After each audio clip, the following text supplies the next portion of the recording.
The flames had already consumed half the barn when Olivia Thornton realized the doors had jammed shut behind her, and the smoke was so thick she could barely see her hands in front of her face. It was August 1885 in Enid, Oklahoma, and the prairie wind had turned what might have been a small fire into a roaring inferno in less time than it took to saddle a horse. She had been checking on her father's prize mare when she heard the crackling, smelled the acrid smoke, and by the time she turned around, orange flames were licking up the wooden walls like hungry demons. Her father was dead 3 months now, killed by fever, and her mother had passed when Olivia was just a girl of 12. At 22 years old, she ran this ranch alone with the help of 2 hired hands who were out mending fences on the far pasture. Nobody knew she was here. Nobody would hear her screams over the roar of the fire. She dropped to her knees, trying to find breathable air near the floor, her lungs burning with every desperate gasp. The mare was screaming in her stall, a sound that would haunt Olivia's nightmares if she lived long enough to have them. She crawled toward where she thought the door should be, but the smoke disoriented her, turned everything into a hellish maze of orange light and choking darkness. Her dress caught on something, tore, and she kept moving, kept crawling, even as the heat grew so intense she felt her skin beginning to blister. This was how she would die, she thought with surprising clarity. Alone in her father's barn, on land that had been in the Thornton family for barely 5 years, in a territory that was still more wild than civilized. Then she heard boots, heavy and running, and the crash of wood splintering. Through the smoke, a figure appeared like something out of a fever dream, a man silhouetted against the flames, his arm raised to shield his face. He was tall, broader through the shoulders than any man she had seen in town, and he moved through the fire like it was nothing more than an inconvenience. Olivia tried to call out, but her voice was gone, stolen by the smoke, and all she could do was reach one trembling hand toward him. He saw her. Their eyes met through the chaos, and something passed between them in that instant, something she could not name but felt in her bones. He did not hesitate. He ran straight to her, his boots crushing burning hay beneath them, and when he reached her, he did not ask questions or waste time with words. He simply scooped her up in his arms like she weighed nothing at all, tucked her head against his chest, and ran. The world became a blur of heat and smoke, and the thundering of his heart beneath her ear, steady as a war drum despite the danger all around them. She felt his arms tighten around her, protective and sure, and then they were bursting through the barn doors he had kicked open, out into the blessed cool air of the Oklahoma evening. He did not stop running until they were 50 yards from the barn, and only then did he set her down gently in the grass, his hands lingering on her arms to steady her. Olivia collapsed forward, coughing so hard she thought she might break apart, her whole body shaking. He knelt beside her, one large hand rubbing circles on her back, and she heard him speaking in a low, calm voice. "Breathe slow if you can. I know it hurts. Just keep breathing." When she finally managed to look up at him, she found herself staring into the most striking gray eyes she had ever seen, set in a face that was all hard angles and sun-bronzed skin. He had dark hair that fell past his collar, and soot streaked across his strong jaw. His shirt was singed in places, and she realized with a shock that he had burn marks on his forearms where the flames had touched him. "You are hurt," she managed to rasp out, reaching for his arm without thinking. He glanced down like he had not even noticed. "Nothing that will not heal." "Are you all right? Can you stand?" She nodded, though she was not entirely sure it was true. He helped her to her feet, and she swayed slightly, still dizzy from smoke inhalation. His arm went around her waist immediately, steadying her, and she found herself leaning into his solid warmth without meaning to. Behind them, the barn was fully engulfed now, flames shooting 30 feet into the darkening sky.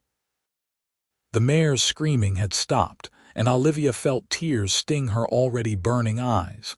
That horse had been her father's favorite, the last real piece of him she had left.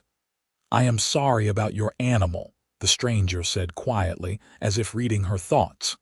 "There was no time." "You saved my life," Olivia whispered. "I would be dead if not for you." He looked down at her, and something flickered in those gray eyes, something warm and fierce. "I saw the smoke from the road. I just moved faster than I have ever moved in my life. What is your name?" "Harrison Quinn," he said. "I just rode into town this morning looking for work. I was on my way to the cattle auction when I saw the fire." "Harrison Quinn," she repeated, tasting the name. "I am Olivia Thornton. This is my ranch, was my father's ranch. Fever took him in May." She coughed again, her throat raw. "I have been running it alone since then." Harrison's jaw tightened. "That is a lot for one person. I did not have much choice." She pulled away from him slightly, trying to stand on her own despite the way her legs trembled. "I need to see if the fire is spreading. If it reaches the house or the other outbuildings, you need to sit down before you fall down," Harrison interrupted, his voice gentle but firm. "Let me check the property. You have hands working here." "2 men, but they are out on the far fence line. They might not even see the smoke until they start riding back." Olivia looked up at him, this stranger who had appeared out of nowhere and risked his life for her without hesitation. "Why did you do it? Run into the fire like that? You could have died." Harrison was quiet for a long moment, his eyes searching her face. "I do not rightly know," he said finally. "I saw the smoke and something in me just said I had to get there, had to help whoever might be inside, when I saw you in there." He trailed off, shook his head. "I just knew I could not let you die." The way he said it, the raw honesty in his voice, made something warm unfurl in Olivia's chest despite the terror of the last few minutes. She had spent 3 months alone, grieving her father, fighting to keep the ranch running, refusing the offers from various men in town who saw her as easy prey. A woman alone who needed a husband whether she wanted one or not. She had built walls around herself, determined to prove she could survive without anyone's help. But this man, this stranger, had broken through those walls without even trying, simply by being brave enough to run into fire for her. "Thank you," she said softly. "I know those words are not enough, but thank you, Harrison Quinn." He smiled then, a slow, genuine smile that transformed his whole face. "You are welcome, Olivia Thornton." In the distance, they heard shouting. Her ranch hands must have seen the smoke after all. Harrison stepped back from her, putting a respectable distance between them, and Olivia felt the loss of his warmth like a physical thing. She watched as the 2 men came galloping up, their faces pale with shock as they took in the burning barn and their employer covered in soot and ash.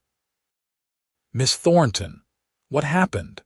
The older hand, a grizzled man named Pete, swung down from his horse before it had fully stopped. "Lightning must have struck the barn," Olivia lied smoothly. She did not know how the fire had started, but she did not want to worry them with talk of accidents or worse, sabotage. Some of the other ranchers in the area had made it clear they did not like a woman owning prime grazing land. "This is Harrison Quinn. He pulled me out of the barn before it was too late." The 2 ranch hands looked at Harrison with new respect, and Pete extended his hand. "We owe you a debt, mister. Miss Thornton is the best boss we have had." "No debt owed," Harrison said, shaking his hand. "Anyone would have done the same." "Not anyone," Pete said darkly. "Not everyone in this territory is so quick to help a neighbor."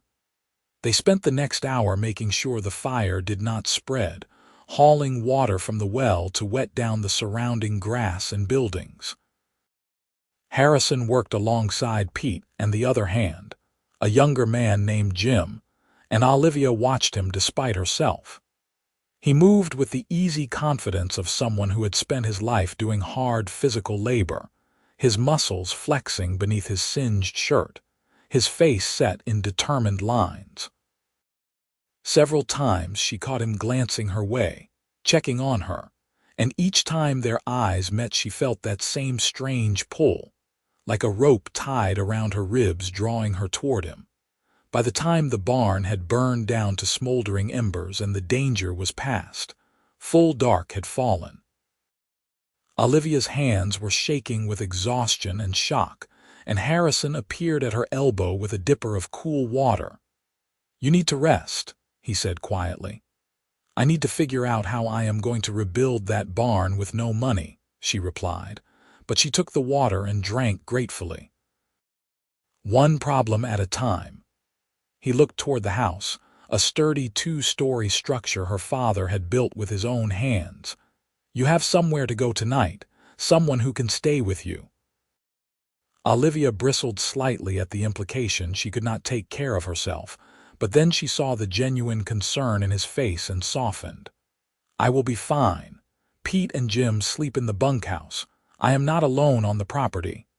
Still, Harrison hesitated, and she could see him choosing his words carefully. "You have had a terrible shock. You should not be by yourself tonight. Are you offering to stay, Mr. Quinn?" The words came out more teasing than she had intended, and she felt heat rise to her cheeks that had nothing to do with the lingering warmth from the fire. To her surprise, Harrison did not look embarrassed. He met her eyes squarely. "If it would help, yes.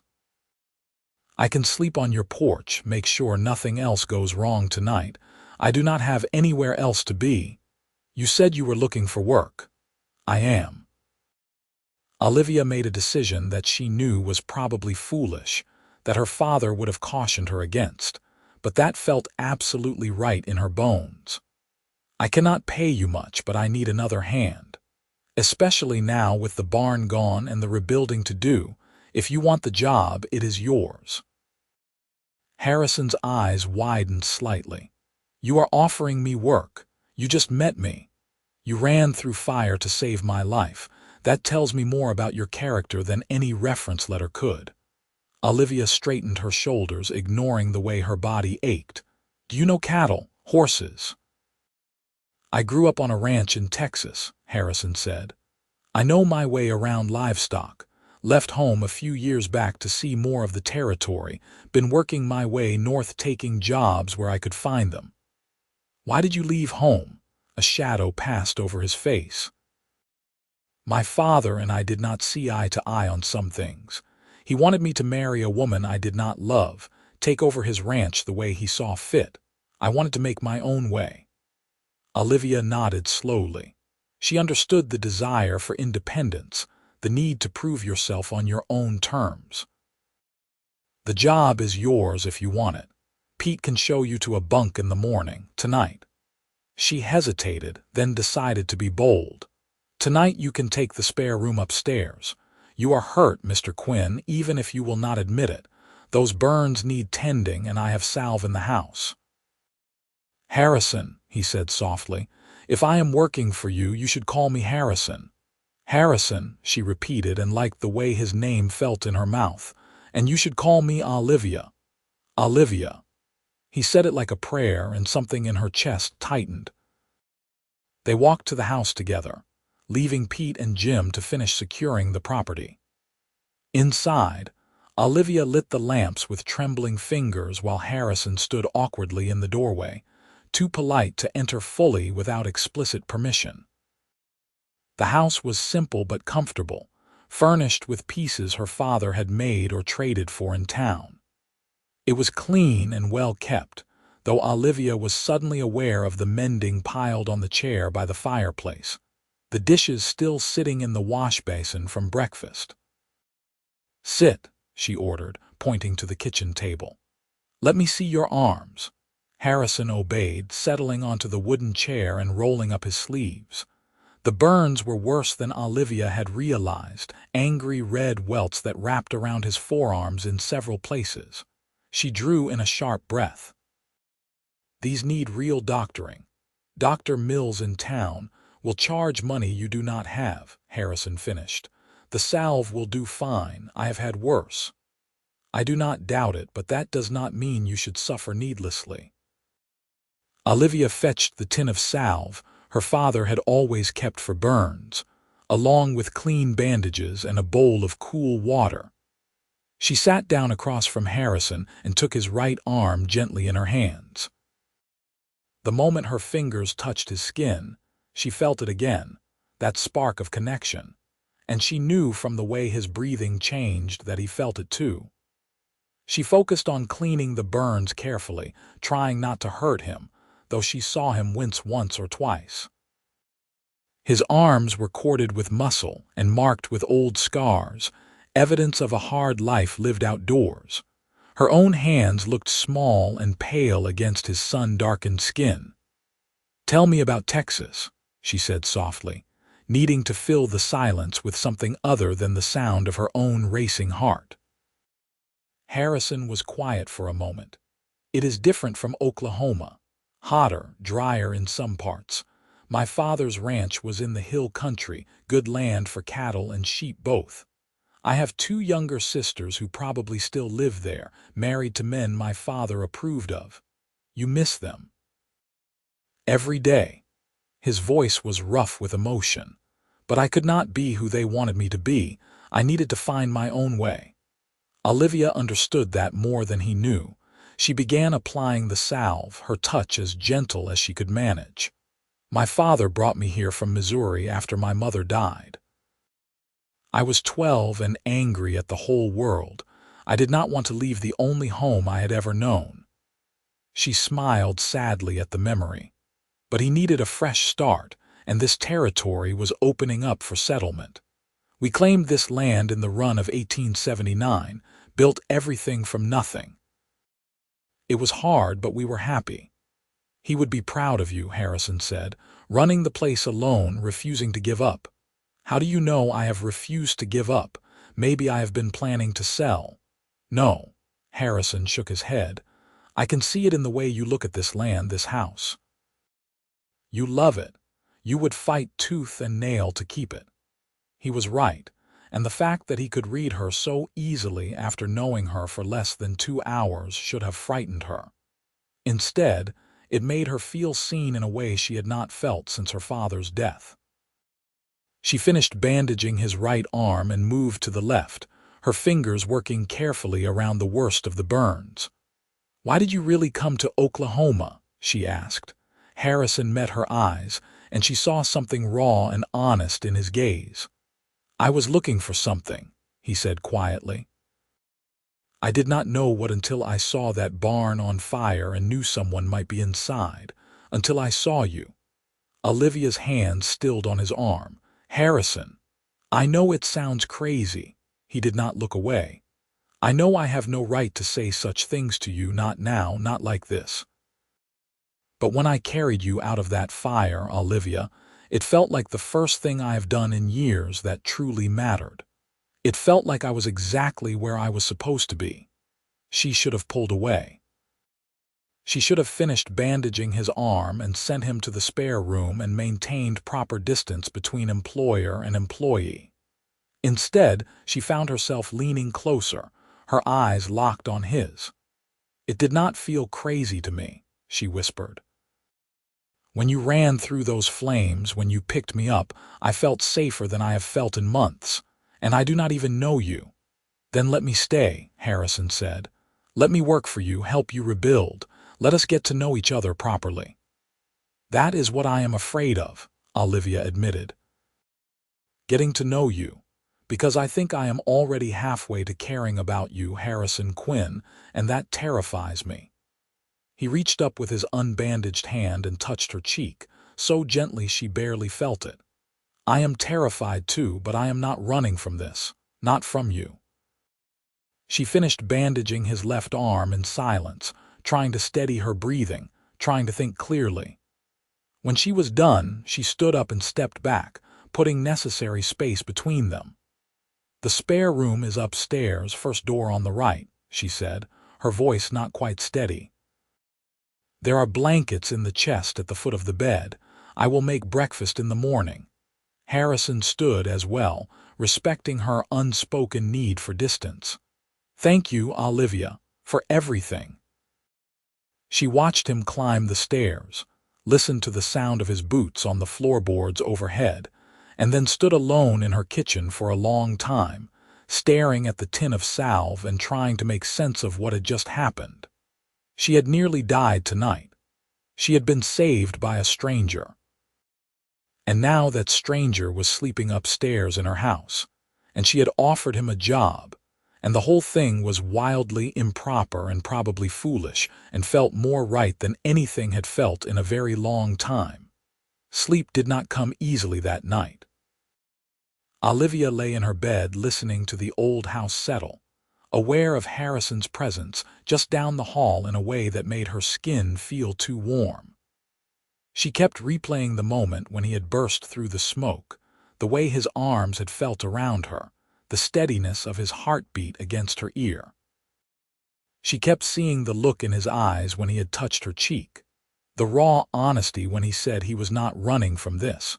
When dawn finally came, Olivia rose and dressed in her simplest calico dress, braided her dark hair, and went downstairs to start breakfast. She was surprised to find Harrison already in the kitchen, the fire stoked and coffee brewing. He turned when he heard her footsteps, and the smile he gave her was like sunrise. "Morning," he said. "I hope you do not mind. I am used to early hours." "I do not mind." Olivia moved to the stove, trying to ignore the way her heart had jumped at the sight of him in her kitchen, looking perfectly at home. "How are your arms?" "Sore, but I will live." "You did a good job with the bandaging." They made breakfast together, working around each other in the small space with surprising ease. Olivia found herself relaxing into his presence, enjoying the quiet companionship of shared tasks. When they sat down to eat, Pete and Jim joined them, and the conversation turned to practical matters of running the ranch and what needed to be done about the burned barn. "We are going to need lumber," Pete said, shaking his head. "That is not cheap." "I know." Olivia pushed eggs around on her plate. "I will have to see what credit Mr. Jameson at the lumber yard will extend me." "Jameson is a snake," Jim muttered. "Begging your pardon, Miss Thornton, but everyone knows he charges twice what things are worth. He is the only lumber dealer in town." Olivia set down her fork. "I do not have many options." Harrison had been quiet, listening, and now he spoke up. "What if we salvaged what we could from the burned barn? Any wood that is not completely destroyed could be reused. It would not be enough to rebuild the whole structure, but it would reduce how much new lumber you need to buy." Pete brightened. "That is smart thinking. There should be some good beams left, and we can pull nails from boards that are only half burned." "It will be hard, dirty work," Olivia warned. Harrison met her eyes across the table. "I am not afraid of hard work." They spent the next 3 days sorting through the wreckage of the barn, salvaging what they could. It was brutal labor in the August heat, the smell of charred wood heavy in the air, but Harrison worked tirelessly. Olivia found herself watching him more than she should, admiring the way he moved, the quiet competence with which he approached every task. He was kind to the ranch hands, funny when the mood called for it, and serious when work needed doing. And every evening when the day's labor was done, he would find some excuse to linger near her, talking about nothing and everything while the sun set over the Oklahoma prairie. On the 4th day, Olivia rode into Enid to see about lumber. Harrison asked if he could accompany her, and she agreed, telling herself it was because she might need help loading supplies and not because she wanted his company. The town was small but growing, with a main street lined with storefronts and a railroad depot at one end. As they rode in, Olivia was aware of people watching them, curious eyes tracking the unfamiliar man at her side. At the lumber yard, Mr. Jameson proved to be every bit the snake Jim had called him. He quoted prices that were clearly inflated and looked at Olivia with barely concealed contempt. "You sure you can afford this, Miss Thornton? Building a barn is expensive work. Maybe it is time to consider selling that land to someone who can manage it properly." Olivia felt anger flare hot in her chest. "I can manage my own land just fine, Mr. Jameson. Now are you going to sell me lumber at a fair price, or do I need to send to the next town over?" "The next town is 3 days away," Jameson said with a smug smile. "You need this lumber now if you want to get that barn up before winter. I am offering you the best deal you are going to get." "No, you are not." Harrison stepped forward, his voice calm but edged with steel. "You are trying to cheat her because she is a woman alone. The prices you just quoted are at least 30% higher than what I saw posted on your board out front." Jameson's face flushed red. "Now see here. I do not know who you think you are. I am someone who knows the going rate for lumber, and who does not take kindly to seeing honest people swindled." Harrison did not raise his voice, but there was something in his posture, in the way he held himself, that made Jameson take a step back. "You are going to sell Miss Thornton the lumber she needs at the fair posted price, and you are going to extend her reasonable credit terms. Are we clear?" For a moment, Olivia thought Jameson might refuse, might try to throw them out. But something in Harrison's gray eyes must have convinced him not to push the issue. He muttered agreement and began calculating a new, much lower total. Outside, after they had arranged for the lumber to be delivered the following week, Olivia turned to Harrison. "You did not have to do that." "Yes, I did." His jaw was tight. "Men like that make me furious. You deserve respect, Olivia, not contempt." "Not everyone thinks a woman should be running a ranch." "Then not everyone has sense." Harrison looked at her with such fierce conviction that she felt something in her chest crack open. "You are one of the strongest people I have ever met. The way you have held this place together after losing your father, the way you keep fighting even when everyone wants you to give up, it is remarkable." Olivia felt tears prick her eyes and blinked them back hastily. "Harrison Quinn, you are going to make me cry in the middle of town." "Sorry." But he was smiling, that warm smile that made her feel like the sun had come out from behind clouds. "How about I buy you lunch at the hotel restaurant to make up for it?" They ate at a small table by the window, and Olivia was acutely aware of the whispers and glances from the other diners. A woman eating alone with a man who was not her husband or family member was scandalous enough, but Olivia found she did not care. Let them talk. She was enjoying Harrison's company too much to worry about propriety.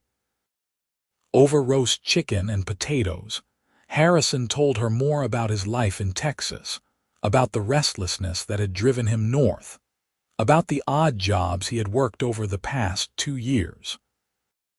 She told him about growing up in Missouri, about her mother who had loved music and taught Olivia to play the piano before illness took her, about the early struggles of establishing the ranch in Oklahoma Territory. "My father used to say this land would be the making of us," Olivia said softly. "He believed in it so much. He used to stand on the porch at sunset and just look out over the fields like he could not quite believe it was all ours. He sounds like he was a good man. The best," she smiled sadly. "I miss him every day, but I think he would like you, Harrison. He always respected people who were not afraid of hard work." "I hope I get the chance to prove myself worthy of this place," Harrison said. "Worthy of your trust." Something in his tone made her look up sharply, and she found him watching her with an intensity that made her breath catch. "You already have," she said quietly. You saved my life, Harrison. That is not something I will ever forget. I would do it again in a heartbeat, he said. I would do anything for you, Olivia. I think you know that. The air between them felt charged, electric with possibility. Olivia knew she should look away, should change the subject to something safer, but she could not make herself break the connection of their eyes meeting across the table. We should get back to the ranch, she said finally, though the words felt like they were coming from someone else. There is still work to be done before dark. The ride home was quiet, but it was a comfortable silence, the kind that exists between two people who understand each other without needing to fill every moment with words. When they reached the ranch, Pete met them with troubling news. 3 head of cattle had gone missing from the north pasture, and there were signs that the fence had been cut deliberately. Rustlers. Olivia felt cold dread settle in her stomach. Cattle theft was a serious problem in the territory, and she could not afford to lose any more stock. Could be, Pete said grimly. Or someone trying to send you a message, Miss Thornton. What do you mean? The older man shifted uncomfortably. I heard talk in town last week. Some of the bigger ranchers are not happy about you holding onto this land. They think it should go to a man who can work it proper. I am working it properly. Olivia felt anger surge through her, hot and righteous. I have just as much right to this land as any man. I am not arguing with you, Pete said, holding up his hands. I am just telling you what I heard. You need to be careful, Miss Thornton. There are folks around here who would not think twice about making things difficult for you until you decide to sell. Harrison's expression had gone dark and dangerous. Then we make sure the property is better protected. We can set up a watch rotation at night, keep an eye on the livestock and the buildings. If someone is trying to run Olivia off her land, they are going to have to go through us first. Over the next 2 weeks, they fell into a routine. The lumber was delivered, and work began on the new barn, with all 4 of them putting in long hours to get the structure up before the weather turned. Harrison proved to be skilled with carpentry as well as ranch work, and Olivia found herself relying on his judgment more and more. At night, they took turns keeping watch, and more often than not, Olivia would find Harrison was the one doing the watching, refusing to wake her for her shift because he said he slept light anyway. The more time she spent with him, the more she found herself falling. It was in the little things, the way he always saved the best pieces of meat for her at dinner, the way he fixed the squeaky step on the porch without being asked, the way he listened when she talked about her dreams for the ranch like her words were the most important thing he had ever heard. He was patient and kind and strong, and when he looked at her with those gray eyes, she felt like she could be brave enough to face anything. But there were moments when she caught him staring out at the horizon with a faraway look, and she wondered if he was thinking about leaving, about moving on to the next town and the next job like he had been doing for years. The thought of Harrison leaving made her chest ache in a way she did not want to examine too closely. One evening, after the others had gone to sleep, Olivia found Harrison sitting on the porch steps, staring up at the stars. She sat down beside him, close enough that their shoulders almost touched. "You are thinking too loud," she said softly. "I can hear it from inside." Harrison smiled slightly but did not look at her. "Sorry, I have a lot on my mind. Want to talk about it?" He was quiet for so long she thought he might not answer. Then he said, "I am thinking about what Pete said. About people wanting to run you off this land. It makes me angry, Olivia. You should not have to fight so hard just to keep what is rightfully yours. That is the way of the world, though, especially for women. That does not make it right." He finally turned to look at her, and the intensity in his eyes made her heart race. "You deserve better. You deserve someone who will stand with you, fight for you, protect what is yours." "I have that," Olivia said. "I have you, and Pete and Jim. I am not alone anymore." But I am just an employee, Harrison said, and there was something raw in his voice. I have no real claim here, no right to make decisions or stand up for you the way a... He trailed off, looking away again. The way a what? Olivia prompted, though she thought she knew where he was going. The way a husband could, Harrison finished quietly. The way someone who loved you could. Olivia's breath caught. Harrison! I know I have no right to speak of such things. He stood up abruptly, as if he could not bear to sit still any longer. I have been here less than a month. I have no money, no prospects beyond the work you are kind enough to give me.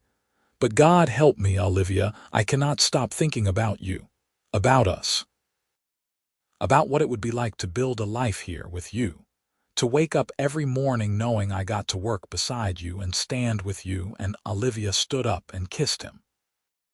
She had never kissed a man before, had never wanted to, but she wanted to kiss Harrison Quinn more than she wanted her next breath. Her hands came up to frame his face, and she felt him freeze in shock for half a second before his arms came around her waist, pulling her close. His mouth was warm and gentle and sure, and when they finally broke apart, both breathing hard, she saw everything she felt reflected in his eyes. I love you, she said, because there was no point in pretending otherwise, no point in being cautious when life was short and uncertain, and she had already nearly lost everything once. I think I started loving you the moment you ran into that burning barn. I love your bravery and your kindness and the way you make me feel like I can do anything. I love that you see me as strong instead of weak, capable instead of helpless. I love you, Harrison Quinn, and I do not care if it is too soon or too fast or too improper. It is the truth. Harrison's smile was brilliant, transforming his whole face into something that made her knees weak. I love you too, he said, and then he was kissing her again, deeper this time with a passion that made her feel like she was burning up from the inside out. When they finally pulled apart, he rested his forehead against hers. Marry me, Olivia. Let me be your husband, your partner. Let me help you run this ranch and build a life with you. I do not have much to offer except my hands and my heart, but they are both yours if you want them. I want them, Olivia whispered. I want you. Yes, Harrison. Yes, I will marry you. They were married 3 weeks later in the small church in Enid, with Pete and Jim as witnesses and half the town in attendance. Olivia wore a simple white dress that had belonged to her mother, and Harrison bought a new suit with the wages he had earned working the ranch. When the preacher pronounced them husband and wife, Harrison kissed her so thoroughly that several of the older ladies in the congregation gasped in shock, but Olivia did not care. She was too happy, too full of joy and hope, and loved to care what anyone thought. The cattle thefts stopped after word got around that Olivia Thornton had married. Whether it was because Harrison's presence deterred whoever had been causing trouble, or because people were less inclined to harass a woman with a husband to back her up, Olivia did not know and did not particularly care. What mattered was that the ranch was safe, that the new barn was finished and better than the old one had been, and that she woke up every morning in Harrison's arms feeling happier than she had ever thought possible. They worked the ranch together, partners in every sense of the word. Harrison never tried to take over or act like the land was his instead of theirs, and Olivia loved him even more for respecting that this place was her inheritance, her birthright. They made decisions together, shared the burdens and the triumphs equally, and slowly the ranch began to prosper in ways it never had when Olivia was working alone. A year after their wedding, Olivia discovered she was pregnant. She told Harrison one evening after dinner, and he picked her up and spun her around despite her laughing protests that he would make her dizzy. When he set her down, there were tears in his eyes. "A baby," he said wonderingly. "Our baby. Olivia, I never thought I would have this. A family, a home." Someone to love who loves me back. You have all of that now, she promised, reaching up to cup his face. You will always have that, Harrison. You and me and this child, whatever comes, we are a family. Their son was born in the spring of 1887, a healthy baby boy with dark hair like his mother and gray eyes like his father. They named him Henry Josiah Quinn, the first name for Harrison's father, in hopes of one day reconciling that old breach. The middle name for Olivia's father, who had built the foundation they were now building upon. Harrison cried when he held his son for the first time, and Olivia fell in love with him all over again, watching him be so gentle, so careful, so full of wonder at this tiny life they had created. Henry was not an easy baby. He fussed and cried and seemed to need constant attention those first few months, but Harrison never complained. He would walk the floors at night, bouncing Henry and singing old cowboy songs in his deep voice until the baby finally settled.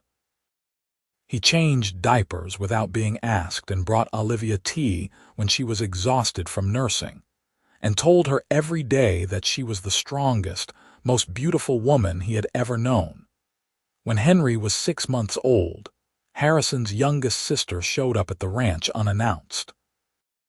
Her name was Helen, and she was running from a marriage her father had arranged to a man twice her age. Olivia welcomed her without hesitation, and Harrison wept to have his sister back in his life. Helen stayed with them for 3 months, helping with the baby and the house while she figured out what she wanted to do with her life. Eventually, she decided to open a dress shop in Enid, and Olivia lent her the money to get started. "You do not have to do this," Helen said, tears in her eyes. "You barely know me." "You are Harrison's sister," Olivia replied simply. "That makes you family, and family helps family." The dress shop became successful, and Helen paid back every penny Olivia had lent her within 2 years. She also married a kind schoolteacher named Robert, and gave Henry a cousin to play with when she had her first child, a daughter named Emma. Time passed in the way it does, marked by seasons and harvests, and the slow, steady growth of the ranch. They bought more cattle, hired more hands, built a bunkhouse to accommodate the growing number of workers. Harrison proved to have a gift for breeding horses, and the Quinn Ranch, as people had started calling it, though it still legally belonged to Olivia, became known throughout the territory for producing fine stock. When Oklahoma became a state in 1890, Harrison and Olivia rode into Enid with Henry, now a rambunctious 3-year-old, to watch the celebrations. Olivia thought about how much had changed since that night when the barn had burned, when a stranger had run through fire to save her life. She looked at her husband, at the man who had become her partner in every sense of the word, and felt gratitude so profound it brought tears to her eyes.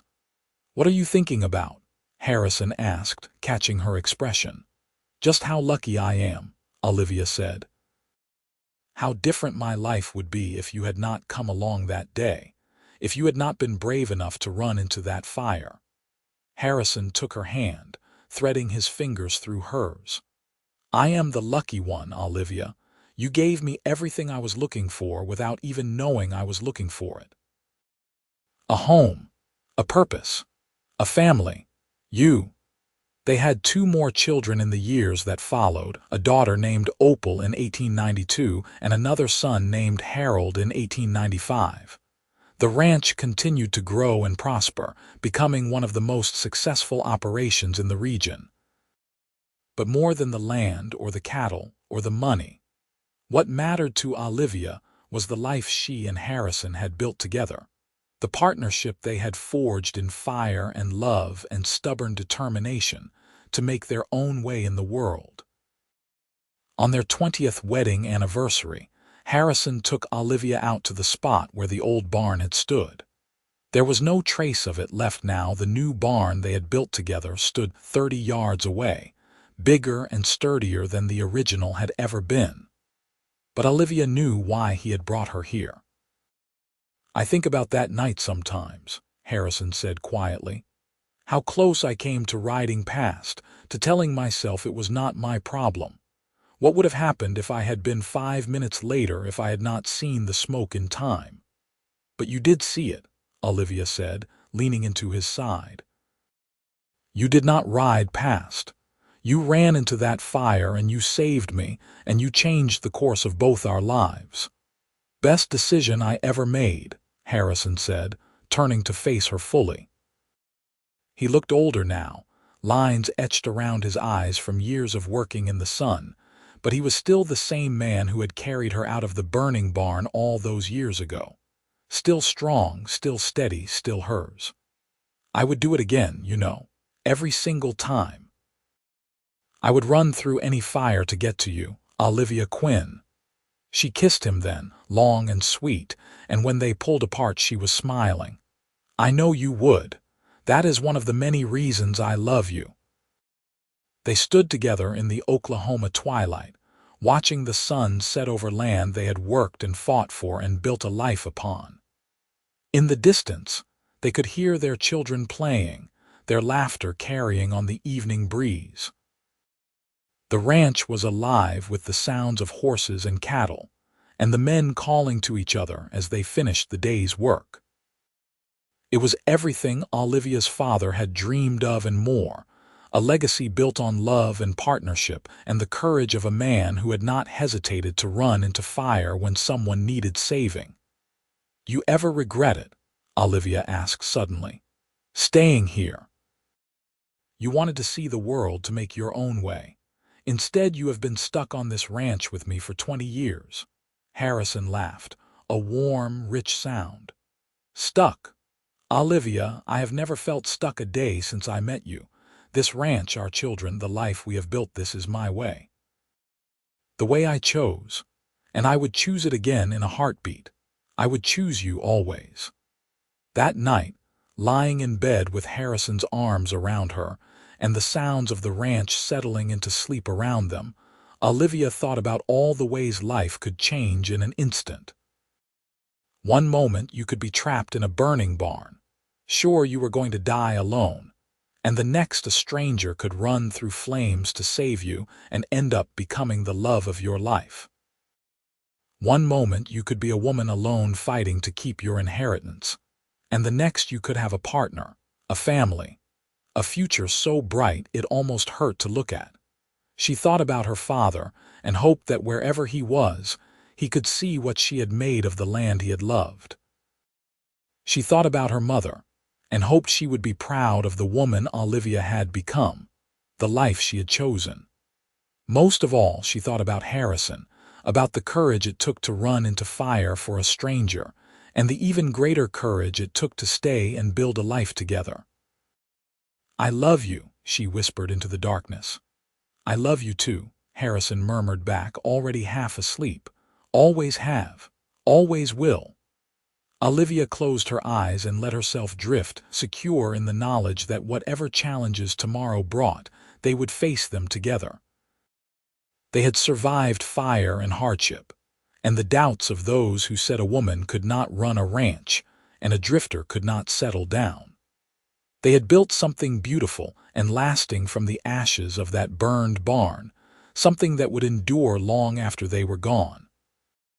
Their children would inherit the ranch, would work this same land and sleep under these same stars, would tell their own children stories about the grandmother who refused to give up and the grandfather who ran through fire to save her.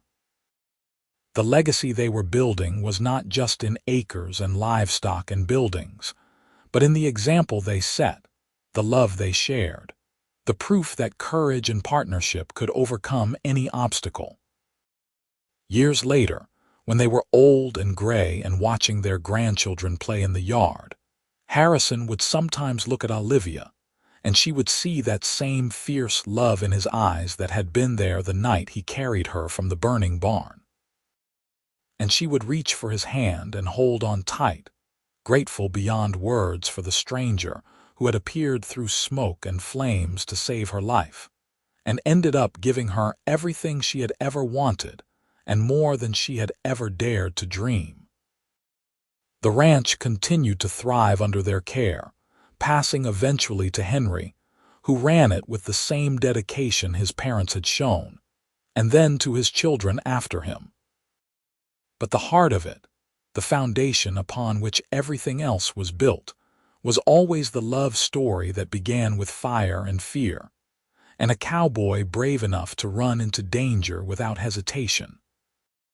It was a story told and retold through generations, a reminder that sometimes the best things in life come from the moments that terrify us most, and that true love is worth running through any fire to find. And so they lived, Harrison and Olivia Quinn, partners and lovers and best friends, on the land they had fought for and the life they had built together. They raised their children with love and taught them to work hard and treat people fairly. They weathered droughts and harsh winters and the changing times as the wild frontier slowly gave way to something more settled and civilized. Through it all, they had each other, and that was enough. More than enough. It was everything. When Harrison Quinn finally passed at the age of 72, surrounded by his children and grandchildren, his last words were about the night he had met his wife. "Best fire I ever ran into," he whispered, and Olivia, holding his hand, smiled through her tears because she understood. The fire had taken a barn but given them everything that mattered. It had burned away her old life and left space for something new and beautiful to grow. Olivia lived another 5 years after Harrison's death, long enough to see her great-grandchildren born, long enough to know that the ranch would continue for generations to come. When her time came, she went peacefully in her sleep, and those who loved her said she went with a smile on her face, as if she was seeing someone she had missed terribly. They buried her next to Harrison on a hill overlooking the ranch, under a sky so wide and blue it seemed to stretch on forever.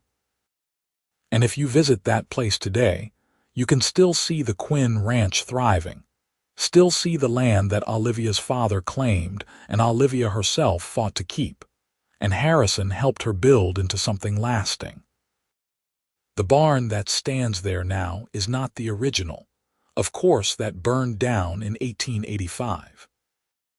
But every generation since has taken care to maintain a barn on that land, as if keeping the structure alive somehow honors the love story that began the night it burned, the night a cowboy ran through fire and carried a woman out in his strong arms, and both their lives changed forever.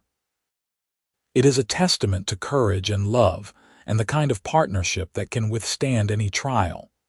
It is proof that sometimes the worst moments of our lives can lead to the best, that from destruction can come creation, that from fear can come love.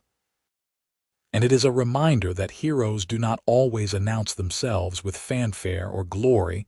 Sometimes they are simply strangers who see smoke on the horizon and ride faster, who see someone in danger and run toward the fire instead of away from it, who save a life and end up finding their own in the process. That is the story of Harrison Quinn and Olivia Thornton Quinn, of a barn that burned and a love that endured, of a ranch built on ashes and dreams, and the stubborn refusal to give up when life got hard. It is a story about the Wild West, about Oklahoma Territory in the 1880s, about a time and place where anything seemed possible if you were brave enough to reach for it. But most of all, it is a story about love, the kind that runs through fire, the kind that builds empires, the kind that lasts not just a lifetime but generations, written into the land itself and the hearts of all who come after. And that is exactly the kind of story worth telling.